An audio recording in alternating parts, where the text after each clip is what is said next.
పాడి పంటల ఛానల్ చూస్తున్నటువంటి రైతు సోదరులకి అందరికీ నమస్కారం. నా పేరు డాక్టర్ చంద్రయ్య అండి.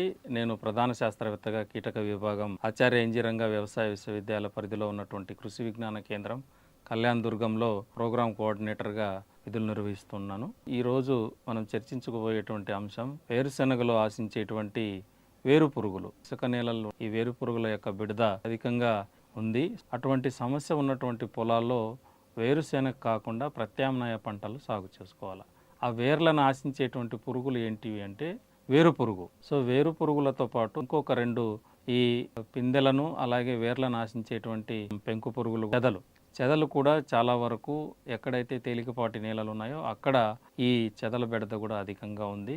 వీటిలలో 100% నష్టం కలిగించేటువంటి పురుగు వచ్చేసి వేరు పురుగు. సో ఈ వేరు పురుగు మనం వాటిని ఎట్లా గుర్తించాలి అనేటువంటిది రైతు సోదరులు ముఖ్యంగా పేడలో పశువుల పేడలు ఎక్కడైతే దిబ్బలు ఉంటాయో పేడ దిబ్బలు, ఆ దిబ్బలలో ఈ యొక్క వేరు పురుగులు ముఖ్యంగా కొబ్బరిలో ఆశించేటువంటి పెంగు పురుగుల లాగానే ఇవి కూడా వేరు పురుగులు కూడా అలాగే ఉంటాయి. మరీ ముఖ్యంగా వేప చెట్లు కానీ అలాగే నల్లతుమ్మ, మునగ, అలాగే రేగు చెట్టు, ఆ రేగు చెట్ల కింద కూడా మొదళ్ళ దగ్గర భూమిలో ఈ యొక్క తల్లి పురుగులు అక్కడ గుడ్లను పొదిగి ఆ పిల్ల పురుగులు ఆ భూమిలో దాదాపు ఒక 1/2 మీటర్ నుంచి 1 మీటర్ లోతులో కూడా ఆ పిల్ల పురుగులు నివసిస్తూ ఉంటాయి.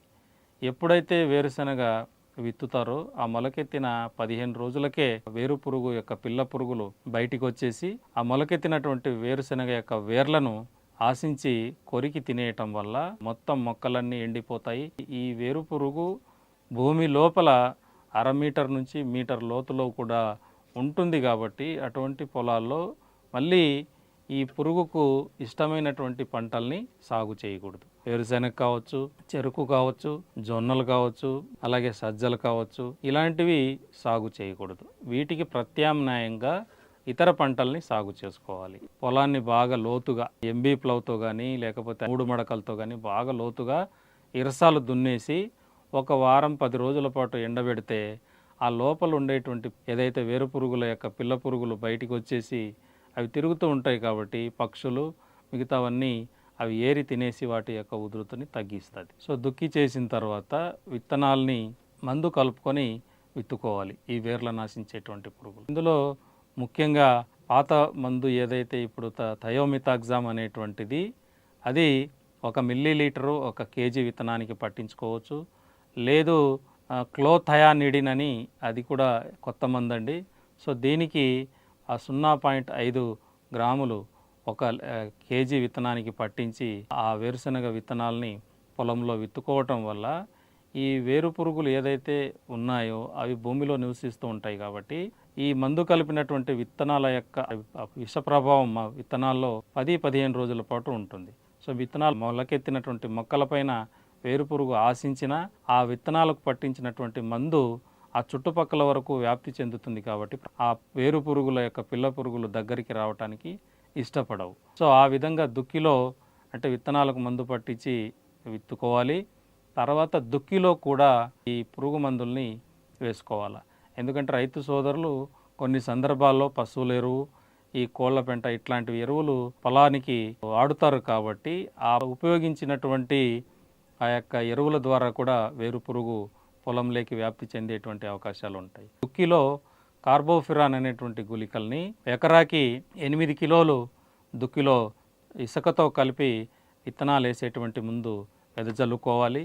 కార్బోఫిరాన్ కాకుండా క్లోరోపైరిఫాస్ అనేటువంటిది కూడా పొడి మందు మనకు అందుబాటులో ఉన్నాయి. ఆ క్లోరోపైరిఫాస్ పొడిని 6 నుంచి 7 కిలోలు 1 ఎకరానికి ఇసుకతో కలిపి దుక్కిలో వేసుకుంటే ఈ వేరు పురుగుల యొక్క పిల్ల పురుగులు భూమిలో నివసిస్తూ ఉంటాయి. కాబట్టి విత్తనాలు విత్తే ముందు చల్లుకొని విత్తనాలు విత్తుకుంటే అవి భూమిలో కలిసిపోతాయి మట్టిలో.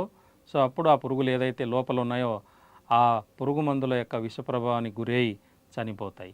ఆ విధంగా చేయటం వల్ల ఈ వేరు పురుగులు ఆ తర్వాత దశలో అంటే మొక్క పెరుగుదల దశలో పంట మధ్యలో ఉన్నప్పుడు ఆశించటానికి అవి అవకాశం ఉండదు. ఒకవేళ తొలి దశలో విత్తనాలు వేసేటువంటి సమయంలో ఇప్పుడు చెప్పినటువంటి యాజమాన్య పద్ధతులు పాటించకుండా మధ్యలో ఆ పురుగుల్ని కంట్రోల్ చేయటానికి రైతు సోదరులు పురుగు మందులు పిచికారీ చేస్తే మాత్రం అవి ఏవి పని చేయవు. ఎందుకంటే వేరు పురుగులు దాదాపుగా అర మీటర్ లోతులో కూడా ఉంటాయి. కాబట్టి అంత లోతులో ఈ పురుగు మందులు చేరడానికి అవకాశం ఉండదు, ఆ పురుగులు చావడానికి అవకాశం ఉండదు. అందుకని రైతు సోదరులు ముఖ్యంగా ఈ చెప్పినటువంటి వేరు పురుగులను సమర్థవంతంగా తక్కువ ఖర్చుతో నివారించుకోవాలి అంటే ఇప్పుడు చెప్పినటువంటి ఈ దుక్కిలో అంటే విత్తనాలు విత్తుకునేటువంటి సమయంలోనే ఈ యొక్క యాజమాన్య పద్ధతులు చేపట్టాలి. తరువాత అంటే 25-30 రోజులకు, కొన్ని ప్రాంతాల్లో అయితే ఈ మధ్యకాలంలో ఈ వేరుపురుగులు కాయలు ముదిరేటువంటి సమయంలో కూడా, అంటే గింజ నిండేటువంటి సమయంలో కూడా వేరుపురుగులు ఎక్కువగా ఆశించి వేర్లను కత్తిరించి మొత్తం ఆ దశలో వేర్లు కట్ చేయటం వల్ల ఎండిపోయి గింజ నిండక తాలుకాయలు ఏర్పడి తీవ్ర నష్టాన్ని కూడా రైతు సోదరులు ఎదుర్కోవడం చూస్తున్నాం. సో కాబట్టి ముఖ్యంగా తొలి దశలో చెప్పినటువంటి ఈ మెలకువలు ప్రధానంగా వేరు పురుగులను నివారించుకోవటానికి వేరుశనగ పంటను సాగు చేసి మంచి దిగుబడి పొందడానికి కృషి చేస్తారని ఆశిస్తూ ఈ అవకాశం ఇచ్చినటువంటి పాడి పంటల ఛానల్ వారికి ధన్యవాదాలు తెలియజేస్తూ నమస్కారం.